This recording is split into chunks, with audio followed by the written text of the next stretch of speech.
আঘাতপ্রাপ্ত সরে দাও। প্রিয় ভাইরা, আসসালামু আলাইকুম।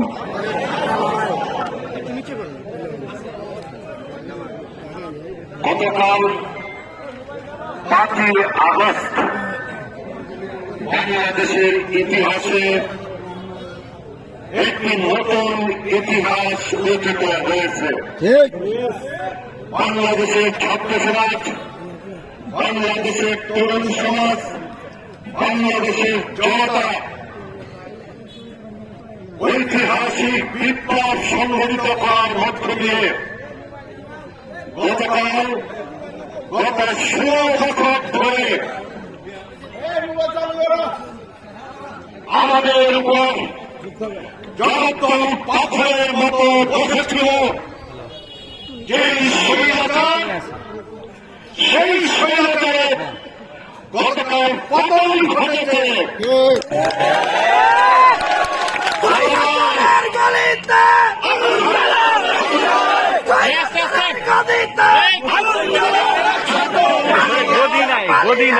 গদি নাই অভ্যুত্থানের মধ্য দিয়ে স্বৈরাচারী ফ্যাসিস্ট সরকারের পতনের মধ্য দিয়ে বাংলাদেশ থেকে বর্তমান স্বৈরাচারী খুনি সরকারের প্রধান শেখ হাসিনা তার বোন শেখ রানা বাংলাদেশ থেকে তারা পালিয়েছে।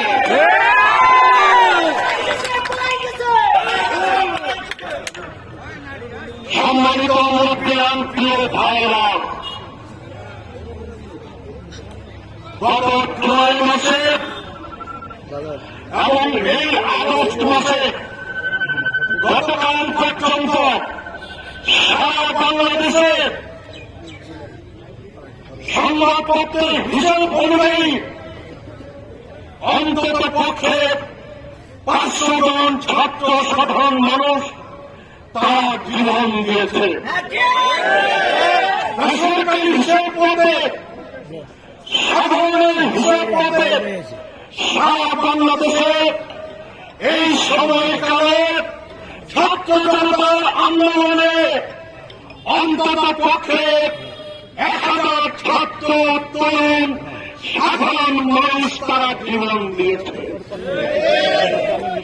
গত জুলাই মাস থেকে শুরু করে আগস্ট মাসের 5 তারিখ পর্যন্ত সারা বাংলাদেশে ছাত্রলীগের হামলায়, যুবলীগের হামলায়, আওয়ামী লীগের হামলায়, পুলিশের হামলায়, বিজেপির হামলায়, ডিবির হামলায়, র্যাবের হামলায় সারা বাংলাদেশে অন্ততপক্ষে 20 সহস্রাধিক ছাত্র জনতা তারা আহত হয়ে বাংলাদেশের বিভিন্ন হাসপাতালে তারা মৃত্যুর সাথে পাঞ্জা লড়ছে। এই স্বৈরাচারী শেখ হাসিনার পতন ঘটেছে। শেখ হাসিনা বাংলাদেশ থেকে পালিয়ে গেছে। শেখ হাসিনা বাংলাদেশ থেকে পালিয়ে গেছে। স্বৈরাচারী সরকারের পতন ঘটেছে। কিন্তু এই ছাত্র গণঅভ্যুত্থান সংগঠিত করতে গিয়ে হাজার খানেক ভাই বোন তারা নানা শ্রেণী, নানা পেশার মানুষ, নানা বয়সের মানুষ, শিশু থেকে শুরু করে নানা বয়সের মানুষ তারা আপনার আমাদের কাছ থেকে তারা হারিয়ে গেল। প্রায় 20 সহস্রাধিক ছাত্র জনতা তারা আজকে হাসপাতালে চিকিৎসাধীন, তারা হাসপাতালে মৃত্যুর সাথে তারা পাঞ্জা লড়ছে। অনেক চড়া দামে, অনেক বেশি দামে এই বিজয়, ছাত্র জনতার এই বিজয় আমাদেরকে অর্জন করতে হয়েছে। 1971 মুক্তিযুদ্ধ হয়েছিল। সেই মুক্তিযুদ্ধের পর গত 53 বছরের ইতিহাসে বাংলাদেশে আর কখনো এত স্বল্প সময়ের ব্যবধানে এত প্রাণহানি বাংলাদেশে আর কখনই হয় না। এত সংঘর্ষের ব্যবধানে এত মানুষের আহাজারি আমাদেরকে কখনই শুনতে হয় নাই। এবং বাংলাদেশে না, সারা দুনিয়ার ইতিহাসে, আমাদের পশ্চিম এশিয়ার ইতিহাসে এমন মনির খুঁজে পাওয়া যাবে না। আর সে কারণে আজকে শরীয়তের পতন হয়েছে, হুরিয়াতের কবর থেকে বাংলাদেশ রক্ষা পেয়েছে, বাংলাদেশ পরিত্রাণ পেয়েছে। এই আনন্দের মধ্যেও আমরা কিন্তু শতাহত চিত্তে আজকে আপনাদের সামনে দাঁড়িয়েছি। আমাদের আনন্দ নাই, আমাদের উৎসব নাই, আমাদের অন্তর জুড়ে ওই সাই বসে আছে, আমাদের অন্তর জুড়ে মুক্ত বসে আছে, আমাদের অন্তর জুড়ে ওই বাচ্চা শিশুরা বসে আছে, আমাদের অন্তর জুড়ে ওই সশরীর ছাত্র জনতা আত্মদান আমাদের অন্তর জুড়ে বসে আছে। সে কারণে আমরা সকল শহীদকে স্মরণ করে তাদের বিজয় আত্মার মাত্রা কামনা করি এবং আল্লাহ পাকের দরবারে দোয়া করি আল্লাহ পাক যেন তাদেরকে জান্নাত নসিব করেন। বাংলাদেশের মানুষ যারা জীবন দিয়েছে, যারা জীবন দিয়ে বাংলাদেশকে আমার দ্বিতীয়বারের মতো স্বাধীন করেছে, বাংলাদেশের মানুষ এই বীর শহীদদের কখনই ভুলে যাবে না। আমরা সারা জীবন ধরে আমরা এই বীর শহীদদেরকে স্মরণ রাখব।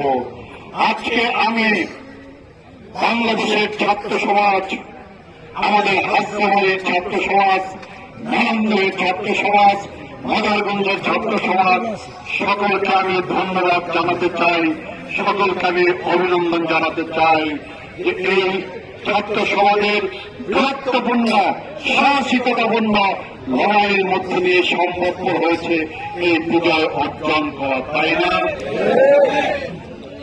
সম্মানিত মুরব্বিয়ান, প্রিয় ভাইরা, গত 15 বছর অনেক অত্যাচার হচ্ছে না, অনেক অত্যাচার করছে না, অনেক গ্রেপ্তার করছে না, খুন করছে না, অনেক খুন করছে না, অনেক হামলা করছে না, অনেক নির্যাতন করছে না।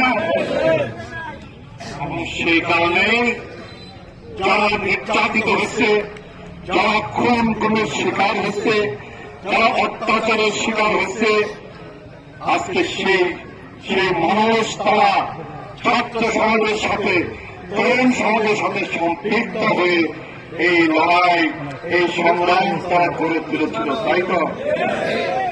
প্রিয় ভাইরা, আজকে এই হাসপাতালেতেও নির্যাতন হচ্ছে না, গ্রেপ্তার হচ্ছে না, মৃত্যু হচ্ছে না, তাই তো?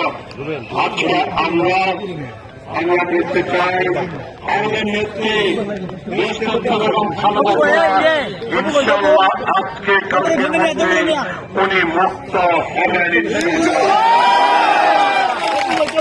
যারা কারাগারে আছেন ইনশাআল্লাহ তারা আজকালের মধ্যে মুক্ত হয়ে আমাদের কাছে ফিরে আসবেন ইনশাআল্লাহ।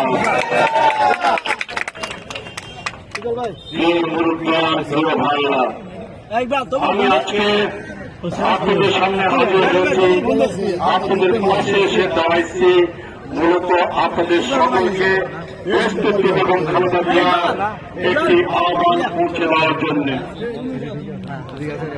আমাদের নেতা রহমানের একটি আহ্বান পৌঁছে দেওয়ার জন্য, আমাদের নেতা আলমের একটি আহ্বান পৌঁছে দেওয়ার জন্য। আর কোন ভাঙচুর করা যাবে না, কারো ব্যাংকে, কারো ব্যবসা প্রতিষ্ঠানে, কারো জায়গাগুলিতে আর কোন হামলা করা যাবে না। আপনারা শান্ত থাকবেন, আপনারা ধৈর্য ধরে থাকবেন, আপনারা সরল করে থাকবেন এবং আপনারা আগামী দিনে বড় বিজয় আনার জন্য আপনারা প্রস্তুতি গ্রহণ করবেন। আপনাদের সকলকে ধন্যবাদ দিয়ে আমার বক্তব্য শেষ